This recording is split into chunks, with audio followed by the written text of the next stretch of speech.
Assalamu alaikum wa rahmatullah wa barakatuh. A Sufi was traveling at night and he had run out of food. And he ran into two other men who were traveling and they had also run out of food. And they were all hungry. And men one of the two men said to the stranger they had just met, "We always pray to this saint, and then whatever problems we have seem to somehow be corrected." So they prayed, and then after they prayed, another man came along and he had enough food for all of them. And the man who met them said to them, "Who is this saint that you prayed to?" And the man who had met them, his name was Yunus Emre. And they said, "It's Yunus Emre." And he looked at them and he said, "You prayed to Yunus Emre?" He said, "Yeah, he's a great Sufi saint." And the man said, "I'm Yunus Emre." And I had no idea that people prayed and boons were given in response to prayers in my name. And what this story illustrates is that people don't know their own status. People don't know their status with Allah. And so you shouldn't conjecture as to your status. You shouldn't think about, am I or am I not on the path? What you should think about is, what are my actions? What is it that I'm doing? And you should analyze your interactions with the world, with people, with your sheikh, and with Allah. You should wonder and worry about what you do, not what you are. What you are will happen because of what you do. And when we begin to understand that, then we've made progress. And we've also relieved ourselves of a lot of headaches, relieved ourselves of a lot of worrying. Our status is left with Allah. Our judgment is left with Allah. Our work is to do the absolute best we can and have a positive intention. We live in a world of illusion. We live in a world that is temporary and disappears. We live in a world that we see and that we hear and that we can touch and that is available to our physical senses. But in truth, in reality, the world of reality is beyond the physical senses. Yet, our measuring stick for ourselves and for the world is our physical senses. Our mind, which is the tool we use to function in the world, measures who we are through what we can see and what we can hear. It is not capable of going beyond physicality into divinity. And we have to be very aware that the difference between illusion and reality is the difference between form and non-form. Imagine that to enter into reality, you have to give up form. To enter into reality, you have to give up your physical vision. To enter into reality, you have to give up your physical senses. This act is almost beyond our comprehension. We can't imagine not seeing. We can't imagine not hearing and touching. We can't imagine not being surrounded by physicality.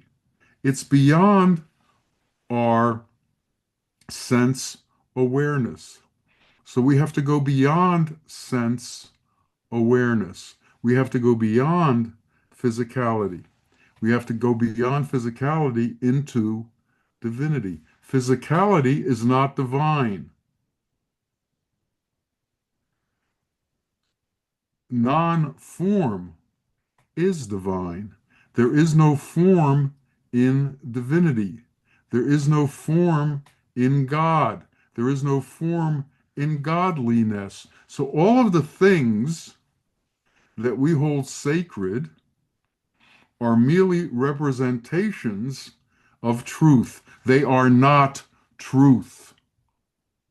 Now, what happens in this world is people fall in love with these representations of truth and they begin to defend representations of truth. So you have people constantly defending ideas, defending words, defending religions, defending nationalities, defending territories. And all of these defenses are defense of illusion.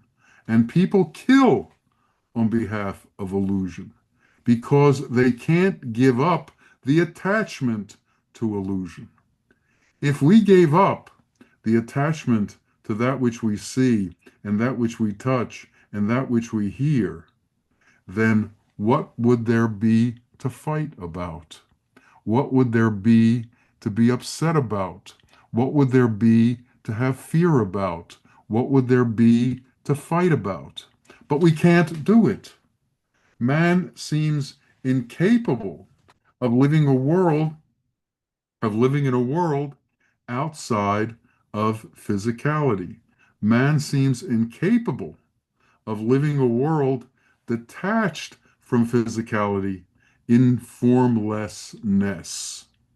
The scientists have told us that even though when we look at each other, we see images, the truth is we are mostly empty space. And everything is mostly empty space. But that tiny bit of physicality within all of that empty space is what we base our world on. And it's very difficult for us to remove ourselves from that illusion. So when we ask ourselves, how are we? What is it that we're doing? How is our progress? Where are we in the scale of transcendence? Well, how attached are you? How much credence do you give to your wealth? How much credence do you give to your position? How much credence do you give to your power? How much time do you spend thinking about these things? When you stop thinking about them and you start acting in a divine way, the world will change for you. Now, what is acting in a divine way? It means not using all the benchmarks of what the world uses to define people. The world defines people by their race, by their religion, by their color, by their nationality, by their language, by their profession, by their status, by their wealth, by their fame. I know people who are very, very polite to people in their own status. As a matter of fact, they bend over backwards to be polite. But if they're sitting in a restaurant with a waitress, they scream at the waitress all the time. Why? Because the waitress is below them in status. What kind of person is that truly? What are they at their core? Who are they? They're a person who is attached to that which is form, and they are attached to their idea of what is important in form. We have to begin to understand the commonality among all men, whether a beggar or whether a king. There is a commonality there that is the same within all of them. Allah does not treat people differently.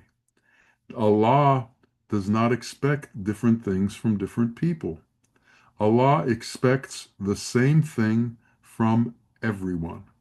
Whether beggar or king, Allah expects the same thing. And what is it that He expects? He expects everything. Do you believe that it is more difficult for a beggar to give up his three pennies than it is for a king to give up his kingdom? The reality is, it's not any different. It's the same. The beggar holds on to his three pennies with the same amount of greed that a king holds on to his kingdom. Why is that? What is it about that? It seems that men, if they are inclined to love the world, love what they have and are unwilling to give up what they have, no matter what it is. Can we become free of all of these things? Can we become free of our attachment to all of these things? Can we become so free that we react in a new and profound way to everything we encounter into the world? Can we react with divinity? There was a Sufi dressed in rags who went out where the route for the caravan was, and he held his hand out as a beggar, and people gave him coins. And he came back to his sheikh and he said, without asking, without saying a word, look at all the money that Allah provided for me. And the sheikh said to him, dress as a rich man and stand in the same place and hold your hand out and see what happens.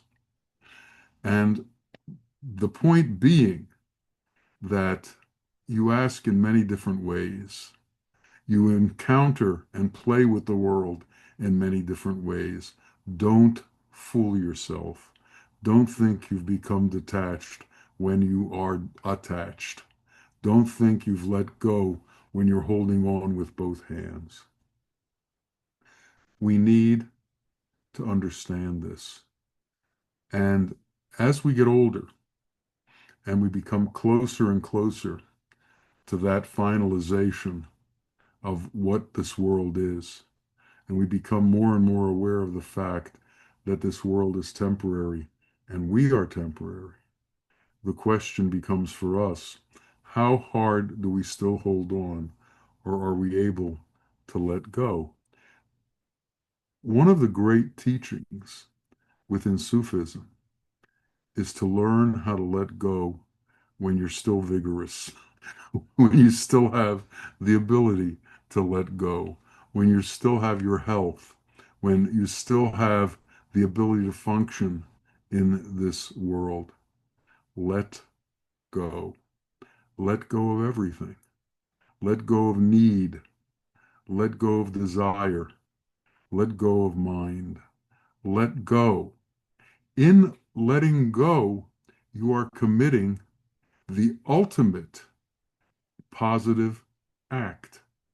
You don't act by encountering, you act by receding, you act by surrendering. It's always the opposite of what you think it is. You think you build a house with brick and mortar. No, you built a house with divine qualities in your heart. It doesn't require anything but your intention to be involved with the divine. It doesn't require anything but your heart to turn towards truth and turn away from the world. But meanwhile, everybody's busy with their hammers and their saws building external houses. When the truth is, no matter the size of the mansion, truth will not find you unless you have a home for God in your heart. And we create that through understanding reality, through letting go of illusion. And how do we let go of illusion? We let go of illusion through intention to let go of illusion. We let go of illusion through not arguing about things, to not fighting about things. When my sheikh was asked a question, um, he would give an answer, and the person would often say, you misunderstood the translator. That's not what I said. And then the sheikh would give the same answer again, and he would say, again, the translator made some mistake because the answer isn't the answer to my question. And he asked a third time. And the third time, the sheikh would say, well, then do what you want. And then the person would walk away saying, you see, I was right. He said I could do what I wanted. But they didn't understand the subtlety of the progress of what just went on. And what goes on with a sheikh is he will eventually tell you, do what you want. That doesn't mean that what you want is correct. It just means he's tired of arguing with you about a point that you're trying to make that can't be made, that you insist is reality. We all insist on reality. When do we give up insisting? When do we surrender? When will we fall and beseech Allah to allow us to know the truth and to be with the truth, to allow us to welcome in that which is divine, to allow us to give up that which is satanic? The satanic qualities all have something in common. They all either desire control or are controlling. For instance, jealousy is a need, anger is an action, pride is an action, all of which are contrary to divine qualities. They have to do with the egocentric self. So all of the satanic qualities boost the egocentric self. It makes the self more and more and more important. Satan was an angel who fell, or a jinn who fell, depends on the different interpretations. But the point was, he would not pray behind Adam because he figured he said to Allah that Adam will cause you great strife and will not adhere to what you say. And God said, but you don't know the capacity that Adam has and the capacity that he has to rise. And Satan wouldn't listen to that and therefore became an enemy to God and an enemy to man. And that enemy still exists. And that enemy is within all of us. And that enemy is the ego. That enemy is the idea of self-worth. That enemy is the idea of giving credit to ourselves when all credit is in fact due to Allah. And this is a very difficult thing to do. We have to stop celebrating ourselves and celebrate God. We have to stop celebrating that which we do and celebrate the fact that God has allowed us to be. We have to stop celebrating who we are and start celebrating divinity. In the world, various nationalities, various countries, various languages are all in script. They all have their own writing. They have their own alphabets. And they all write their own histories. They write the history of the country, they write the history of its formation, they write the history of its rulers, and children study this in school as if the history of the country is important, as if the history of the rulers is important, as if the history of the culture is important. History is a lie.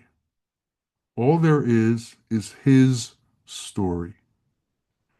All there is God's story. But do we truly study God's story, or do we abandon God's story to study man's story? And what's funny is we call man's story his story, but it's not his story. It's our story. So we should separate the words. It should be our story and his story. But we've gotten it a bit confused. And all languages confuse these things in the same way. We misunderstand divinity and we focus on the personality and the idea of what man is. Man has the capability of transcending this world. Man is the only creation in all of God's creation where he gave them the ability to be like unto him. He created them from himself. This is a creation that, even though it appears to be physical, is in fact not physical. Man looks as if he is a physical being, but in fact, he is not a physical being. He only appears to be a physical being. And this is a big part of what illusion is. We believe we are this physical being, but we are not. We are a divine being encased in a physical shell. And we mistake this physical shell for reality. And this is the beginning of illusion. So everything that's based on this physical shell, everything that's based on this body, everything that's based on dealing with this body is illusion. Everything we do on behalf of this body is illusion. Now, that doesn't mean we shouldn't take care of our body. Our body houses us until we're ready for the next phase of our existence. But what we need to understand is that there is a next phase in our existence. And people will ask, well, how do we know where we are in that phase of existence? And I will respond, when does the caterpillar know it's going to be a butterfly? When it becomes a butterfly. Because until it's a butterfly, it's a caterpillar. And it's like that with us. We are when we are. And until we are, we don't have a concept of what we're asking about. We just know we can ask questions. But unless we're in the state that understands the answer to that question, what's the use? So let's not ask questions of ourselves about that. Let's do what we've been told it takes to become that. And what it takes to do to become that is to learn mercy, to learn compassion, to learn justice, and most of all, to learn love. Love is an ointment. Love is a medicine. Love is overwhelming and can cure illusion. Love is the cure to illusion. When you're in love, everything else disappears. And this is part of giving up illusion, disappearing. So you need to know what it is that can help you disappear. And what helps you disappear is love. So when you can love another and disappear in that love and in that care and in that compassion and mercy towards that other, the self disappears. The self goes away. When a mother is holding its baby, the mother disappears. All that exists for the mother is that baby and caring for that baby. There's no thought about the self. There's just thought about giving. What is it that Allah does for his creation? He gives. So if we can begin to understand that state of existence, that state that gives unconditionally and gives without expectation in return, then we begin to understand the pathway to reality. We lived with a sheikh, and the sheikh was there for us at all times. And what did he ask for from us? Did he want money? Did he want compensation? Did he want gratitude? What did he want? He wanted us to learn what it was to be real. And that's how you can tell whether a teacher is true or not. What do they ask you for? Is he looking for something from you? If he's looking for something from you, then he's not giving. And this is very subtle. The true teachers don't ask for things, they just give. And they give without condition. They give unconditionally. They give on behalf of God. Does God ask for payment for giving you breath? Does God ask for payment for giving you life? Does God ask for some kind of reimbursement for allowing you to understand the glory of existence? Does he ask for compensation for allowing you to enter into his qualities? Does he ask for compensation for letting you feel his mercy? For letting you feel his compassion and his love? Does he ask you for anything? Well, when you do something for somebody else, do you ask for something? Do you expect something? Do you do it because you see something in it for you in the future? Or are you loving unconditionally? Are you loving without expectation? We need to learn to love without expectation. Expectation is one of the great disappointments in our lives. Once we build up expectations, we expect those expectations to be fulfilled. And then if they're not fulfilled, we become sad. If they do become fulfilled, we become happy.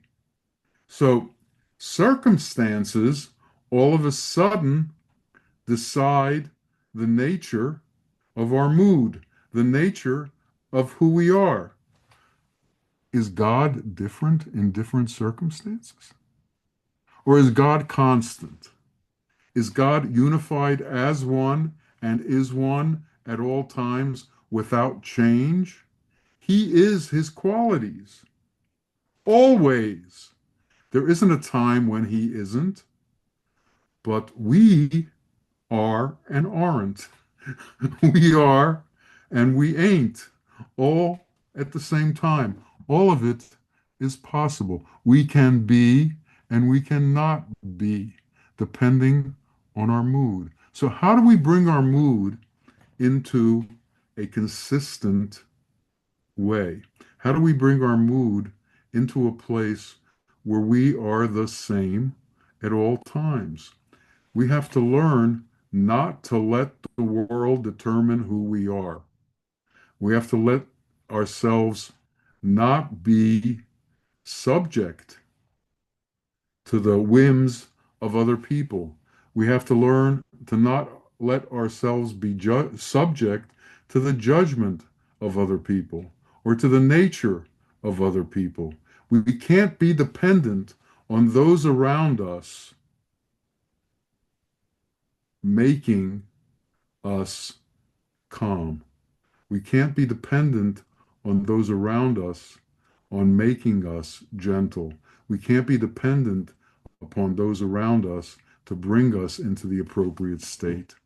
Now, that's true, but it's also not true because you're dependent on your sheikh to bring you into the appropriate way. You're dependent on your sheikh to tell you what's true and what's not true. You're dependent on your sheikh to bring you on the right path. So you have to have discretion. At all times, we have to have discretion. We have to know what to listen to and what not to listen to. And that which we listen to is very narrow.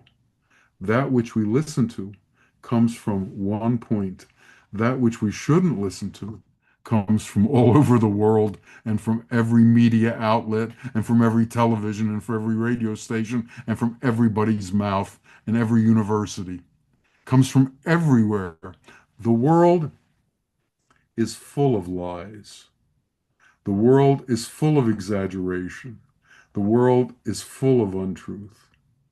Once I believed in this world and its hallucinating swirl as if it could feed me through all eternity. So many lies I've now discovered, but I have not yet recovered from all the lies that I have swallowed that are still hid inside of me. We are in the work of discovering the lies in our life. We are in the work of removing them from us. They've been ground into us when we were little. They were beaten into us when we were little. We were told, you have to follow this way or you're doomed. And it was a lie. We were told, unless we follow the way of our ancestors, we are doomed, and it was a lie. What's the one remark that the prophets mostly heard? What we were told by our parents is enough for us. What we were told by our ancestors is enough for us. We don't need anything new. Well, the truth is constantly coming, and the truth is constantly done away with. And that's why the world needs Muhaiyaddeen.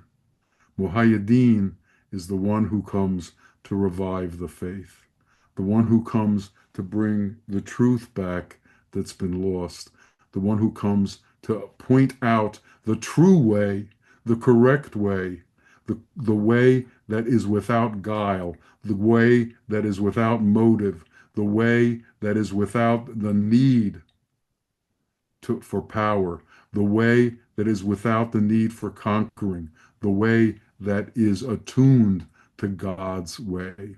And God's way is love. And we need to be able to find love. And whatever it is that we're involved with, if it doesn't carry love within it, we should know that it's not true. If it carries hatred within it, we should know that it's not true. If it carries animosity within it, we should know that it's not true. If it carries hatred within it, we should know that it's not true. If it carries any kind of disproportionate hatred of certain sects or certain religions or certain people, we know that it's not true. If it separates us from other people, we should know that it's not true. God put a soul in every man. Who are we to say which souls are acceptable to us and which souls aren't acceptable to us? Even though it's self-evident that this is a bizarre way to be, this is the way the world is. And this is what the religions teach. What we have to learn is the truth behind the religions, the truth in God's way. Does God have a religion? Does God choose people? Does God differentiate between souls? People will have you believe that that's true. People will have you believe that God has directed certain people in certain ways. But in fact, what is happening? Men are using God as a tool for their own power. Men are using God as a way to buttress their own egocentric self and to make themselves important. If we truly believe in God, we would give up our ego. If we truly believed in God, we would give up our desires. If we truly believed in God, we would give up all of the satanic qualities. We would give up hatred. We would give up murder. We would give up differences. And we would be surrounded, encased, enmeshed in love.